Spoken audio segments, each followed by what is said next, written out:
Halo anak-anakku kelas 10 baik MIPA maupun IPS, bagaimana kabarnya? Semoga kalian semua selalu diberikan kesehatan dan perlindungan oleh Allah Subhanahu wa taala. Halo anak-anakku, untuk pertemuan kali ini Ibu akan menyampaikan materi bab 3 tentang teks anekdot. Sebelum Ibu akan menyampaikan materi, silahkan kalian mempersiapkan alat tulis beserta buku catatan kalian ya. Apabila ada kalimat yang penting, silahkan kalian meringkas di buku catatan kalian masing-masing. Anak-anakku, perlu Ibu tekankan kembali, apabila mencatat tidak diwajibkan menggunakan huruf tegak bersambung.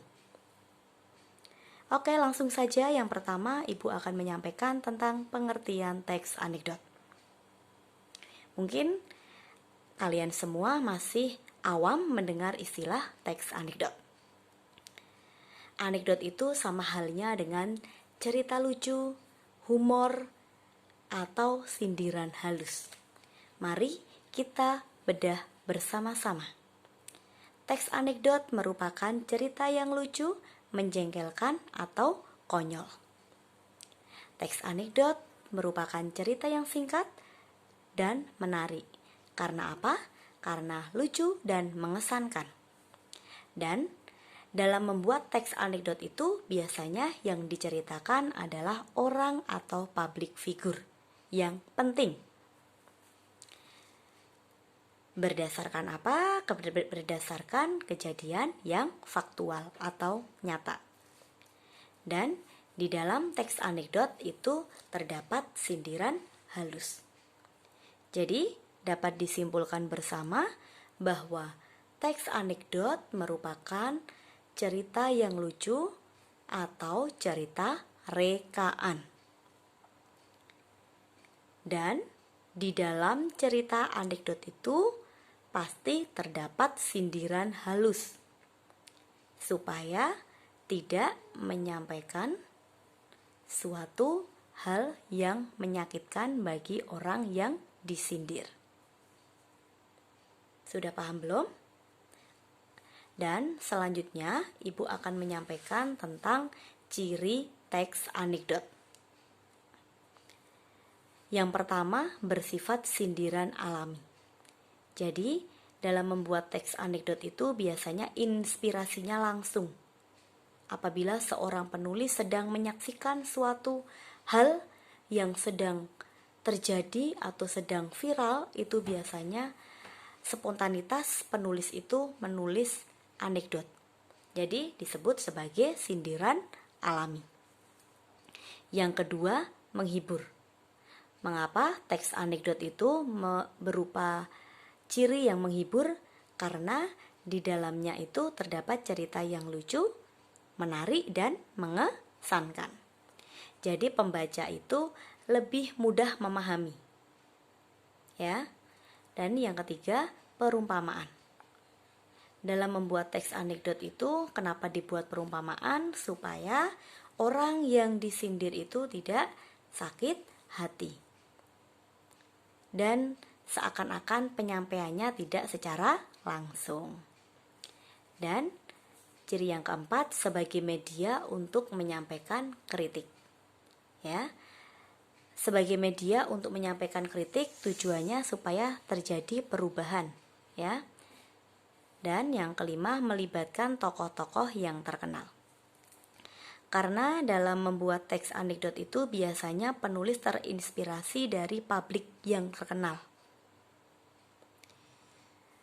Tetapi perlu Ibu tekankan lagi bahwa anekdot itu tidak melulu berdasarkan cerita yang fakta. Kami juga boleh membuat cerita anekdot berdasarkan hasil rekaan, tetapi di dalamnya nanti terdapat unsur sindiran atau ditekankan kepada public figure tersebut. Dan yang keenam, terinspirasi dari kejadian nyata, diubah menjadi kelakar dalam bentuk cerita atau dialog. Dan selanjutnya Ibu akan menyampaikan tujuan teks anekdot. Apa tujuan teks anekdot? Tujuan adanya teks anekdot itu menyampaikan suatu kritik, ya. Menyampaikan suatu kritik dan dibuat secara lucu, dan di dalamnya itu pasti mengandung kritikan yang membangun. Perlu Ibu tekankan lagi, anekdot tujuannya untuk mengkritik, tetapi tidak secara langsung ataupun kasar. Dan anekdot itu pasti berisikan kritik sosial, ya. Pasti berupa kritik sosial. Dan dialognya itu pasti lucu dan tidak langsung membuat orang lain itu merasa tersinggung. Jadi itu tujuannya teks anekdot dan jenis anekdot. Jenisnya anekdot itu ada 3. Yang pertama adalah artikel. Artikel itu dibuat seperti format narasi atau cerita, dan di dalamnya itu bersifat faktual, dan yang diceritakan tokohnya siapa, alurnya bagaimana, peristiwanya bagaimana, dan latarnya di mana. Lalu jenis yang kedua adalah cerpen.